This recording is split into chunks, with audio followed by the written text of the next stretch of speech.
it's lambing season, so if you hear a lot of baaing going on, it's because the sheep are lambing like crazy at the moment. So welcome to the beginning of April garden tour. It's April the 3rd, and the narcissi are kind of blooming. Some of them are going over. I've still got some other ones coming on, and there's lots to show you in the garden. It's about to rain, so bear with me. So the tete-a-tete narcissi are over, but these ones have taken over. I can't quite remember what the name is at the moment. And other things are just growing on nicely. It's been so dry now. Last month I was saying how wet it's been. This month it's really dry. But anyway, things are responding to, we've had some lovely warm weather this week. So all coming on nicely under the apple tree. More of those nice narcissi, so I'm hoping these will just naturalise a little bit.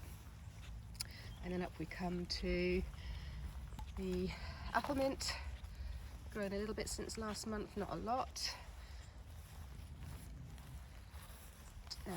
Foxglove looking good. Foxglove. One's even deciding it's going to flower, but the poor things probably could have done with some water and even some feeding, and they've had neither. There's only so much time in the day.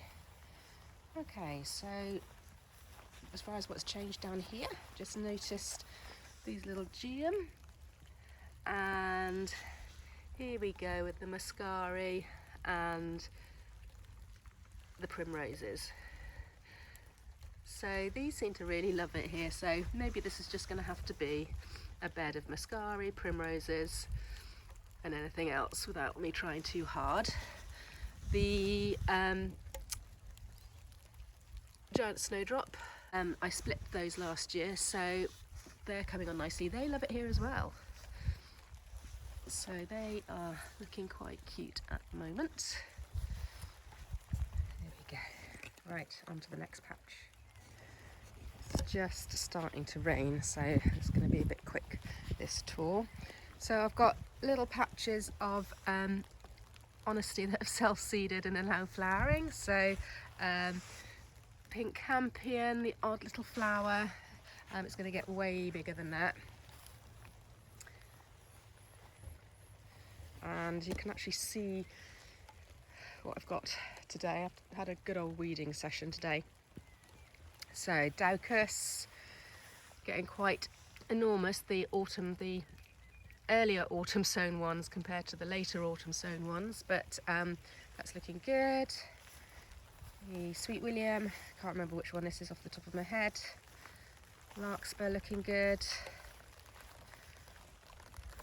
Melope, not looking so good. They look a bit sad. And another lot of Sweet William. On the other side, we've got some Nigella. Again, looks like it could do with a feed. Also shoved in some calendula there. Not sure if that was a good idea or not, but anyway, they've gone in. More Sweet William. The Phacelia, we gave it a good weeding this morning, and it's a little bit thin on the ground actually, because I never got round to staking it. It was quite tricky to weed. We've left a few self-sown things in there. Corncob was looking pretty good. The front half is much sparser than the back half, which looks really nice and strong. I can't remember off the top of my head without looking if they're different colours or not.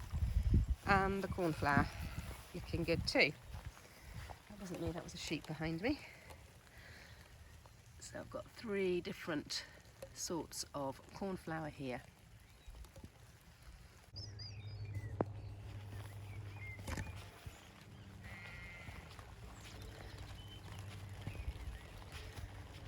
Okay, so between us, me, Anthea and Anna, we managed to get these 2 beds pretty much weeded. So apart from one other patch in the other border, we're pretty much there. Alliums, it all looks a bit lush, which is slightly alarming. I hope we're actually going to get some flowers and not all leaves in there. Yeah, more muscari down here. I can't remember if I planted those or if they've spread. I think I might have planted them actually. And then all around the edge I've got the greater craking grass, which is just self-sown. And on the other side, again, some muscari and a little patch of fritillary, which I didn't plant there, that's just appeared. I'm guessing they came in the muscari bulbs.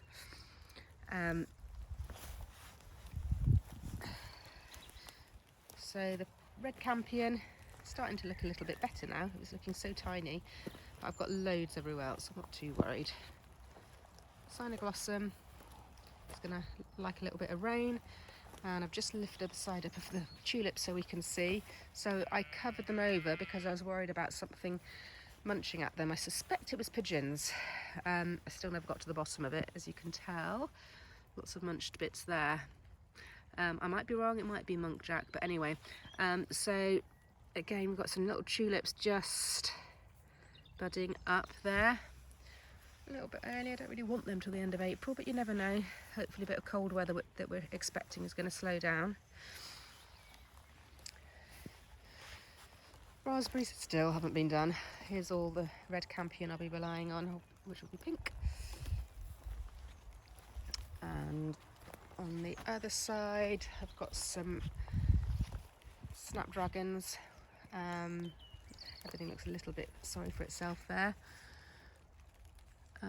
And honesty. So yeah, here's my patch of honesty starting to flower. Again, I didn't want it to flower yet, but there we go. So we've got white and we've got this lovely kind of bright pink one as well. Okay, I might as well go around this way actually. So I've got some spare calendula there. I'm running out of gravel trays and some more, tons and tons of cornflowers, but handy to give those away. Oh yeah, the berberis is flowering, and usually the bumblebees absolutely love these. Again, maybe it's a little bit early. Let's have a look at the perennials.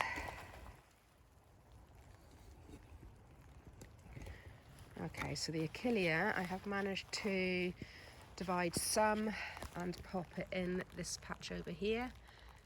That was all white achillea, and I've dug that up and chopped up some of the pastel achillea too. Apart from that, I haven't really managed to do an awful lot with the perennials as yet, but as you can see, things are starting to take shape.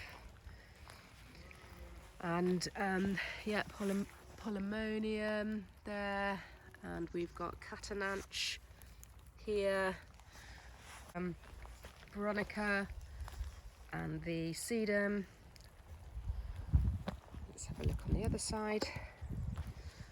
Oh yeah, I've infilled here with some larkspur, leftover larkspur that I had, so I've put them in between the euphorbia. Let's see what happens. So the phlox has again come on much more compared to last time, and the astrantia is also looking good. I had a right old to do with the English mace because it had couch grass in it, so I only wanted to do some splitting and end up spending about 2 hours trying to get rid of the couch grass, but yeah, that's a little bit better now. And then I've got some perennial gypsophila, which is usually pretty nice. A bit underwhelming, but it's okay. And here is the lysomachia budding up, so just so much more signs of life now. Filled up a gap with more larkspur, the eryngium. Actually, I'm not sure if that's eryngium or echinops. That could be echinops actually here. Eryngium at the back. Shasta daisy. Let's have a look in the greenhouses.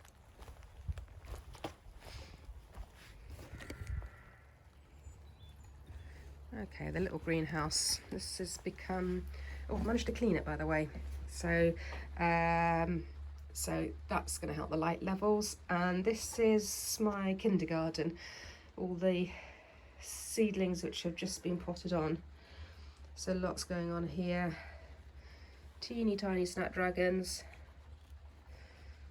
larkspur, lots of limonium. Got some of my neighbour's seeds who's away at the moment. Larkspur, larkspur, larkspur, phlox by the looks of it. Ooh, amaranthus. What have we got up here? That looks like cynoglossum. Anyway, lots going on, lots going on. And the plan is to fill up this side of the greenhouse with pelargonium. So that one's been in all winter. I've just tidied it up a bit. Yeah, this lot have been in all winter, and then these are ones I took cuttings. I took cuttings and, oh, that feels like it needs some water. So they're going to go in there too. Right, so let's have a look in the big greenhouse. Got a few things hardening off. The sheep are about to lamb, by the way. That's why there's so much buying and going on.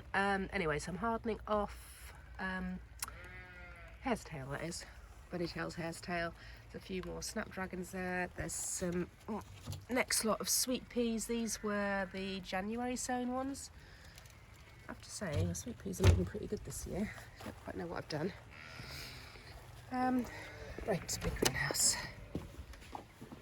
Let's have a little scan around first. This is my home from home in here.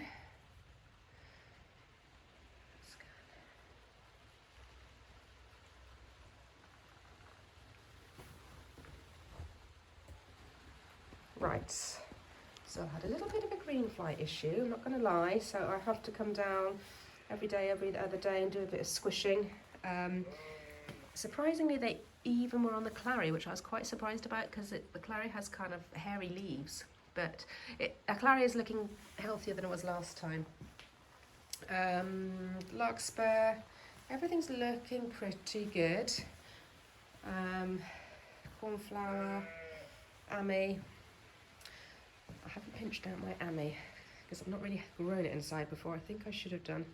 Anyway, that's for another time. But look at these beauties. So ranunculus, look at them. I'm so happy. I've never grown them before.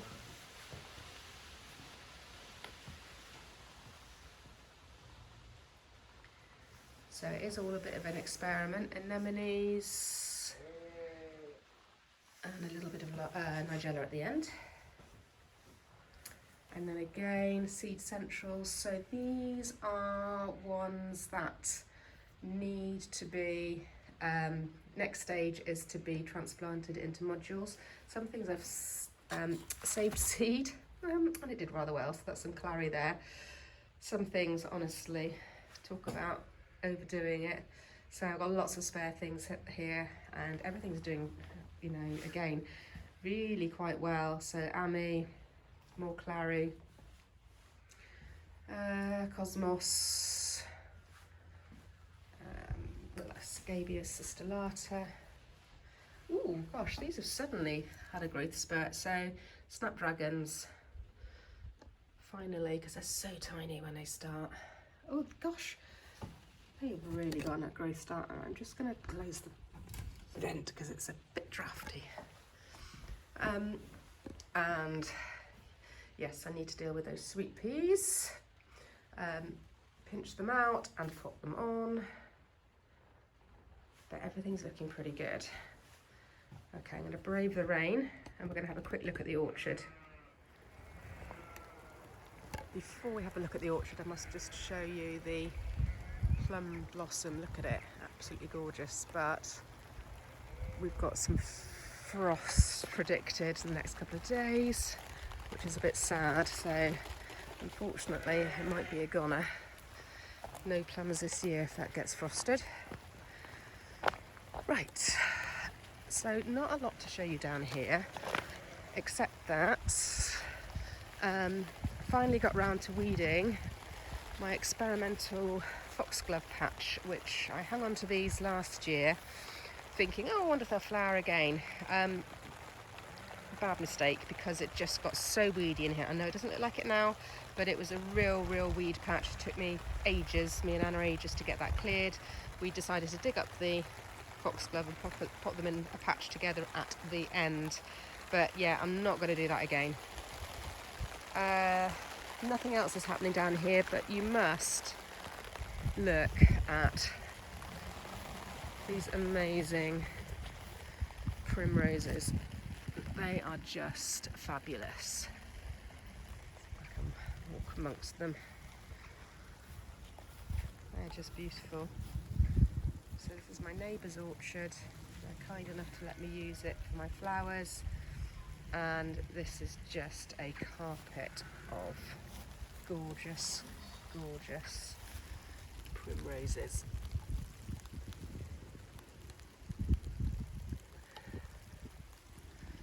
There we have it.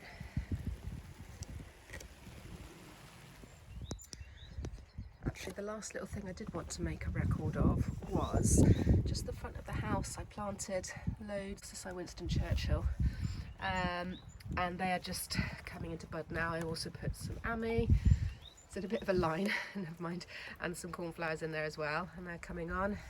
And my bulb lasagna, very pleased with my bulb lasagna. Again, I've completely neglected it, the poor thing, I don't know how it survived. So muscari, we've got probably the Churchill narcissi, and then we've got some tulips coming as well. And the one that's been a bit more sheltered is a little bit further behind. And then I've just got a lovely hellebore just here, which is looking quite healthy actually. Okay, just thought I ought to pop that in before I finish. So there we have it. That's the April garden tour. So hopefully this time next month there'll be loads more happening, lots more planted in the garden, and I'm hoping that this blossom is going to last or make its way through the frost that we're about to have as well. So weather's all a bit up and down at the moment, but there we go. That's gardening for you. So happy gardening, and look forward to catching up with you at the beginning of May.